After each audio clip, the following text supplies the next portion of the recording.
Welcome to the Austin Forum Upload, where we explore pervasive and emerging technologies and their influence and impact on society. In this series, we upload direct to you information, opinions, and insights from thought leaders, experts, and creatives from Austin and beyond. They'll share their perspectives through conversations, interviews, debates, discussion, and more. I'm Jay. I'm John. And I'm Huli, and we co-produce the upload for the Austin Forum on Technology and Society. In this episode, South by Southwest Conference and Festivals. How do they attract, select, and present thousands of diverse speakers and topics every year? Why is South by Southwest so influential, and how is its perspective evolving? Featuring guest host Chelsea Collier from Digi.City and special guest Hugh Forrest, the Chief Programming Officer from South by Southwest. Hi, everybody. This is really exciting. We're doing the first Austin Forum podcast and really thrilled to kick off this series. Who better to launch the platform with than Austin's own Hugh Forrest, Director of South by Southwest. Hello, it's great to be here. I'm very honored to be helping to kick off this exciting podcast series. So it's hard to imagine that anyone in the world doesn't already know what South by Southwest is. Since forming in 1987, this festival has been such an important part and really an integral part of Austin's DNA. It's such an important conversation, not only for techies and innovators, but really started as a creative conversation back in the late 90s. But for those folks who may be saying, what is South by Southwest? Just give us a little bit of an overview, some context, and some history. South by Southwest started in 1987 as a music-only event. So we are now over 30 years old. In 2018, we brought together, or helped bring together thousands and thousands and thousands of digital creatives from across the U.S. and around the world. They come together to get lots of great content, make lots of new connections. Our mission statement is South by Southwest helps creative people achieve their goals. So creativity is very, very much a focus of South by Southwest. And it certainly helps with the success of South by Southwest that the event happens in a very, very creative city. We provide content in all kinds of different areas that we think are very, very relevant to these digital creatives, everything from government-related programming, code and programming, design, startups, food, sports, style, all kinds of entertainment-related content. In addition to this, we have the South by Southwest Film Festival and the South by Southwest Music Festival. So it is very much just a celebration of creativity in spring in Austin and kind of brings out a lot of the best parts of the city.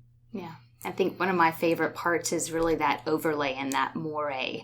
It's not just one or two or three different types of people. It's a convergence of everyone, not just in the U.S., but from around the world, coming together just to explore what it is to create whatever it is that individual. And hopefully the thing that unites most of these people is a strong sense of creativity, a strong sense and attention to innovation.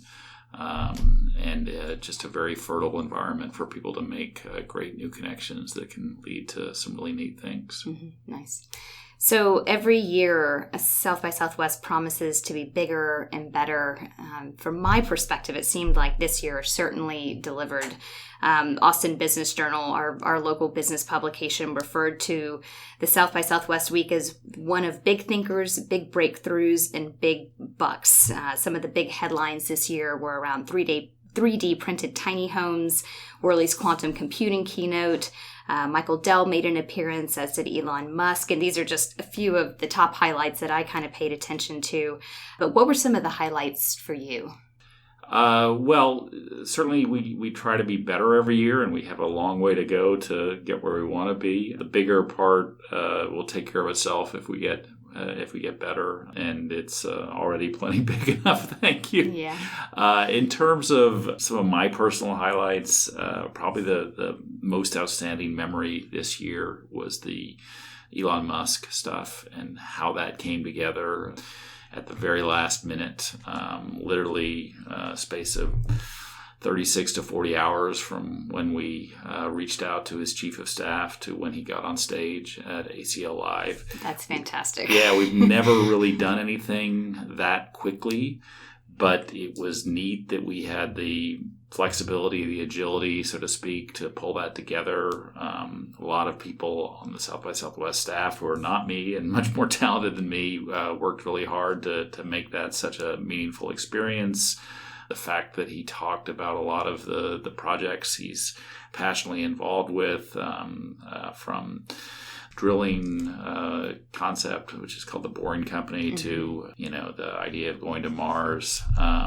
These are big picture concepts. They're very futuristic concepts. They're very innovative concepts that I think resonate with so much of our audience and so much of our community, and certainly with again, so much of that audience and so much of this community. This is the person who's doing the most innovative things, who has the biggest kind of vision of where humanity can go. And again, to have him involved with South by Southwest was just a really, really neat thing this year. And as opposed to most of the things that we work on that we're working on for 3 or 4 or 5 or 6 months, again, the time frame that this came together made it really, really neat. Yeah, that's some good inside scoop. I didn't realize that all of that had been pulled together so quickly, and what a testament to your staff. I can only imagine, with the breadth of everything that's going on, something of that magnitude coming in at the last minute.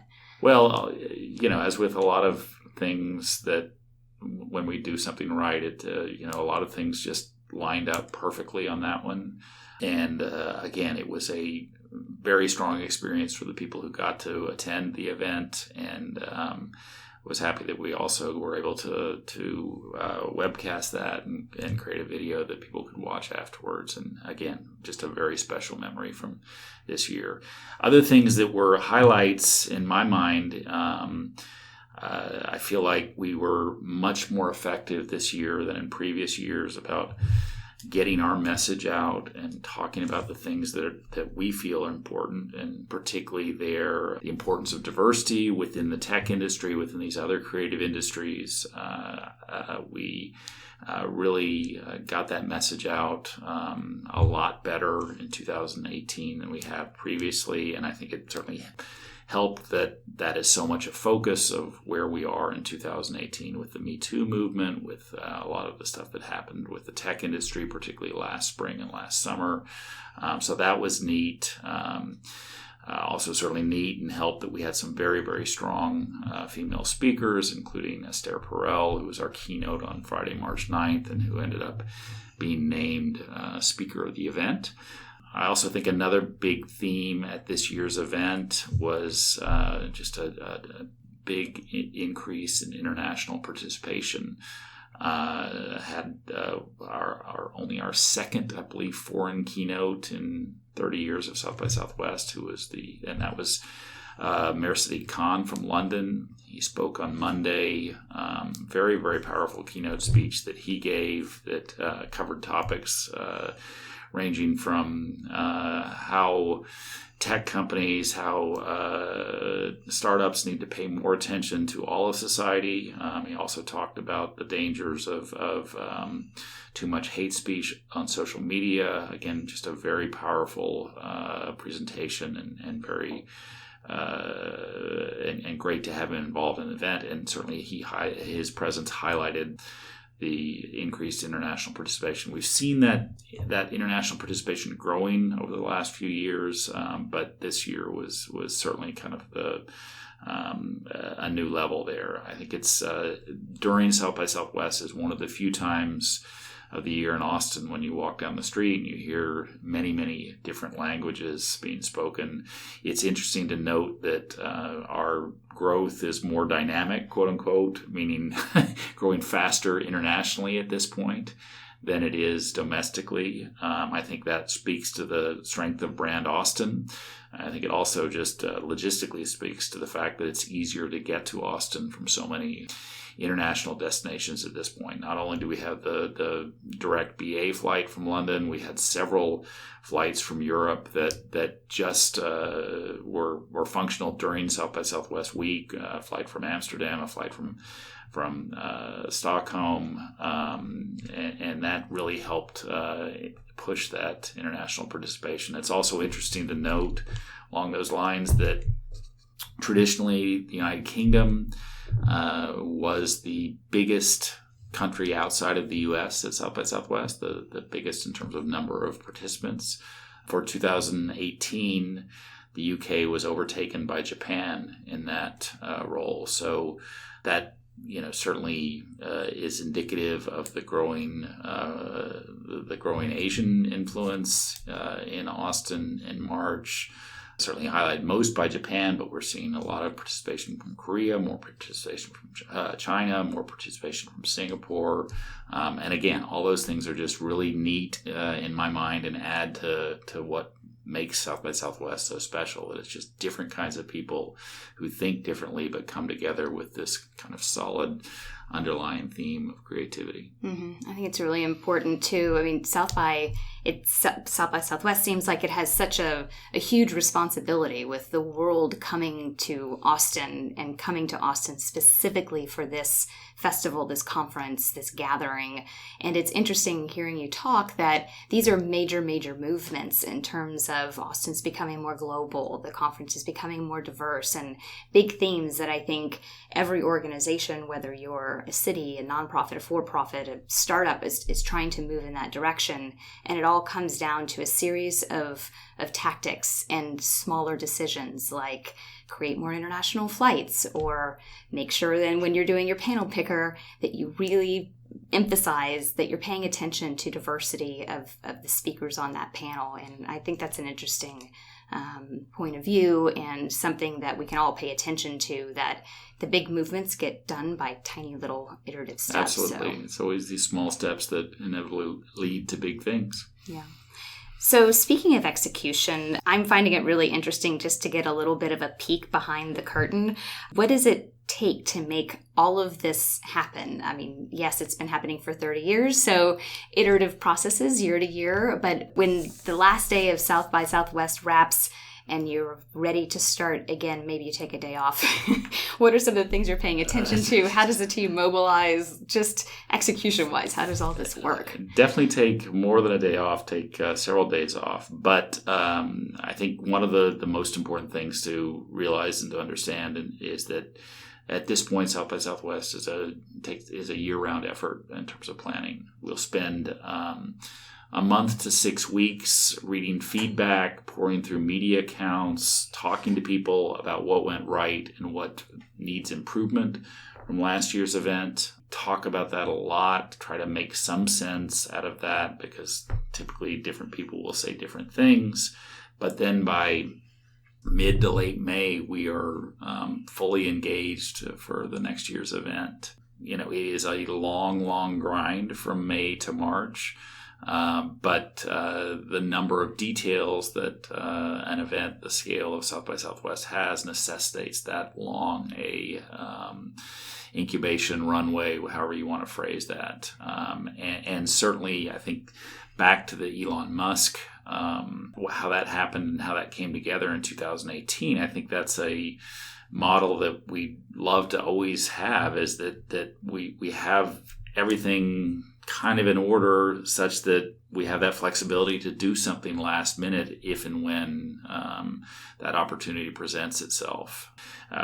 Some years we've been better at that than others in terms of having everything nailed down. This year was, I think, one of our stronger years.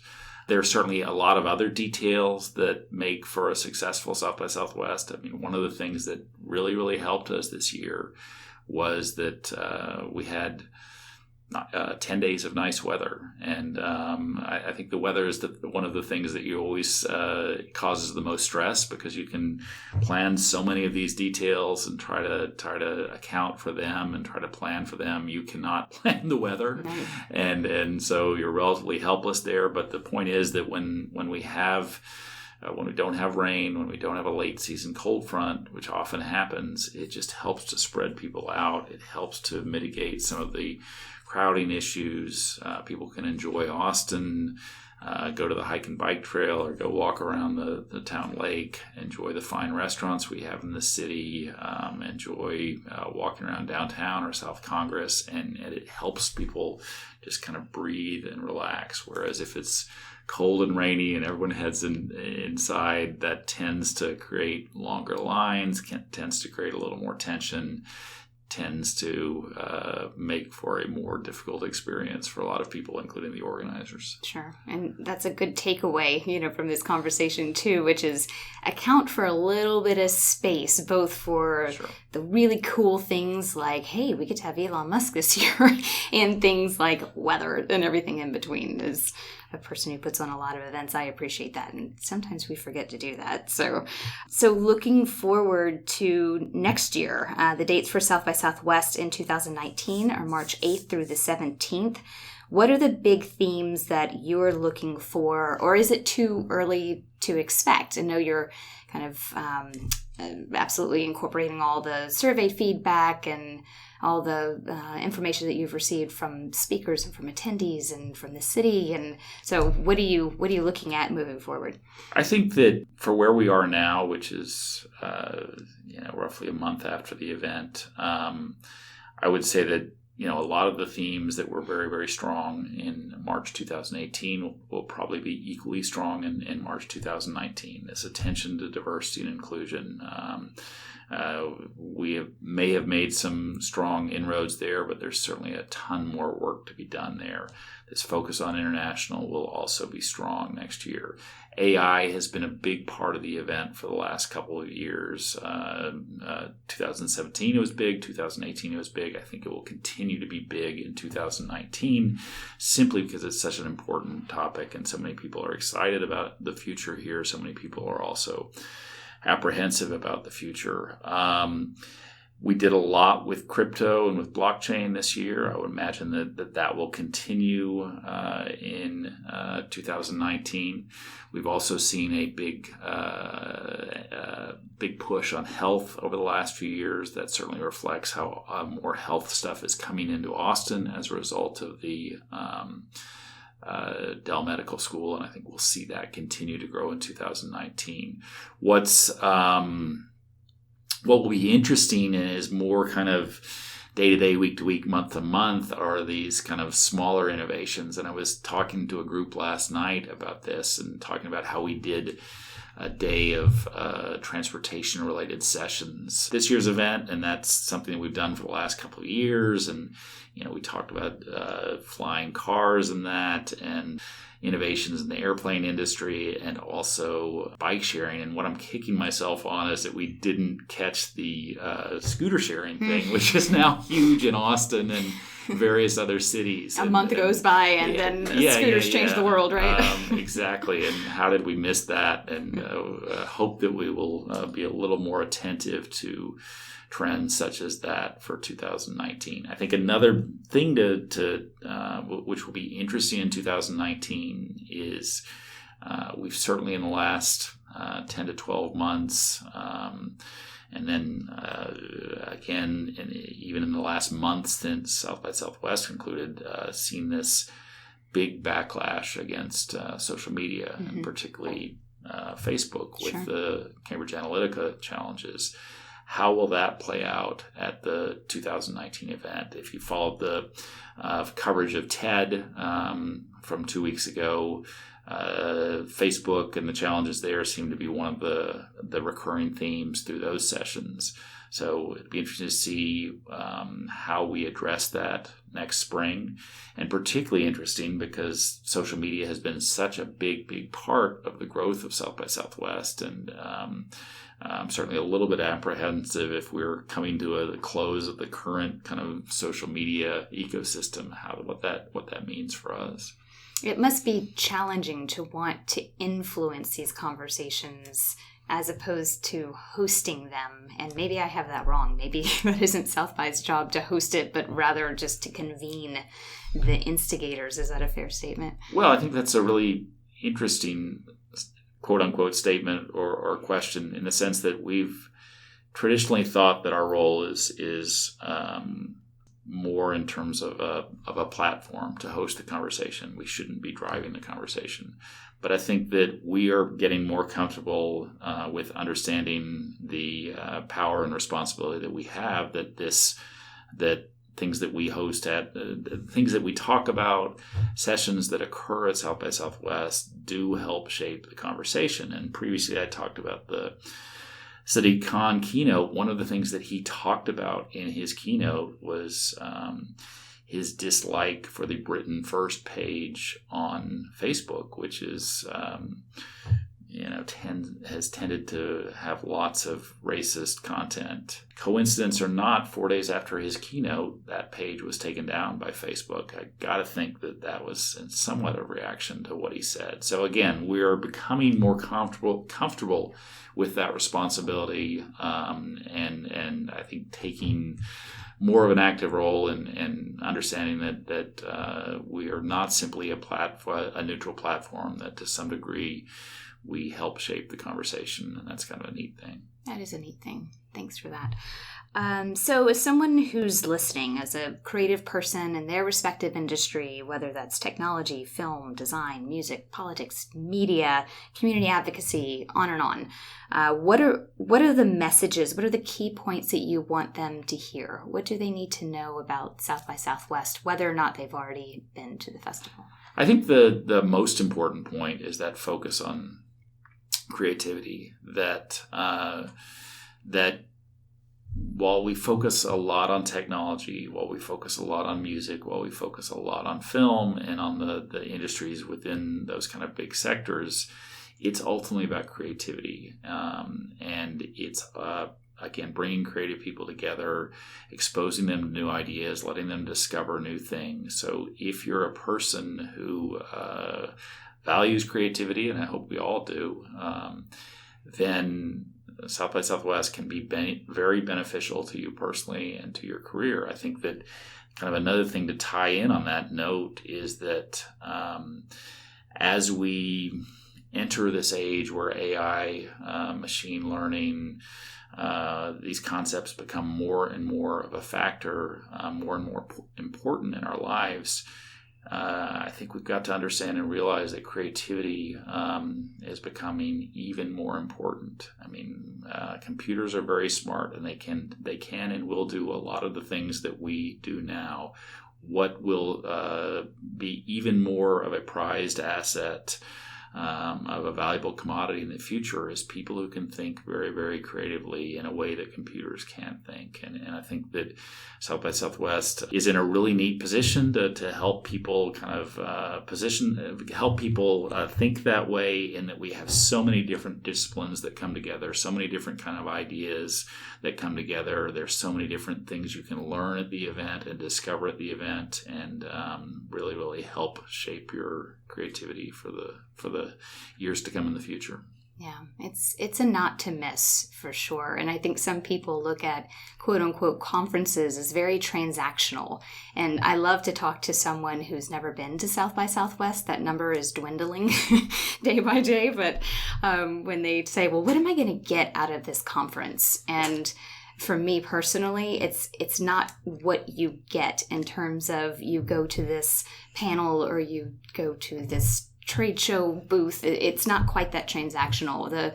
For me, the most beautiful parts of South by Southwest are the serendipitous moments where you just happen to be sharing a plug with someone, or standing in line at a food truck, or it's just the random people that you bump into that are all drawn to and magnetized and energized by the spirit of creativity in the city, and that you all have really fostered that environment. So. Well, thank you for the nice words there, and I absolutely agree. I think that is one of the hardest things to explain about the event. And I like your concept of conferences or conventions as transactional versus kind of this serendipitous nature of South by Southwest. I think one of the things that we always struggle in some ways to convey to attendees or potential attendees is that one of the biggest values of South by Southwest is to going to sessions that are kind of outside your area of expertise and meeting new people.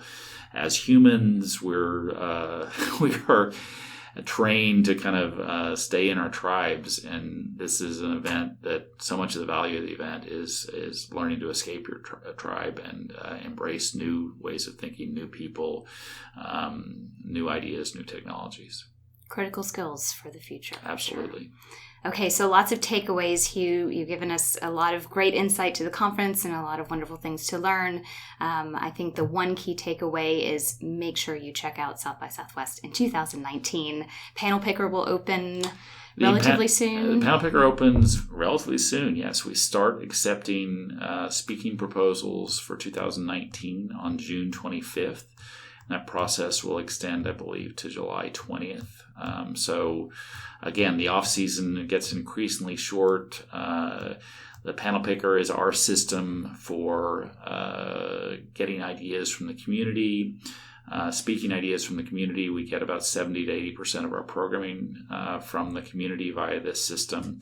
It's something that helps to keep our content fresh, we think, and it's a great way to connect with people around Austin, around Texas, around the U.S., and around the world. If you're considering getting something in the Panel Picker, again, think of that C word. We're all about creativity. So make sure that you put together a proposal that really emphasizes the importance of creativity, new creative ways to approach traditional problems, new creative industries, all those kinds of things.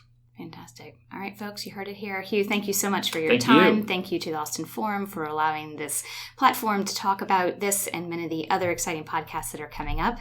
And looking forward to South by Southwest next year. Absolutely. Thanks. Thanks for listening to the Austin Forum Upload. You can listen to additional episodes and check out a schedule of our monthly in-person events at austinforum.org. The Upload is a production of the Austin Forum on Technology and Society, a nonprofit organization here in Austin, Texas.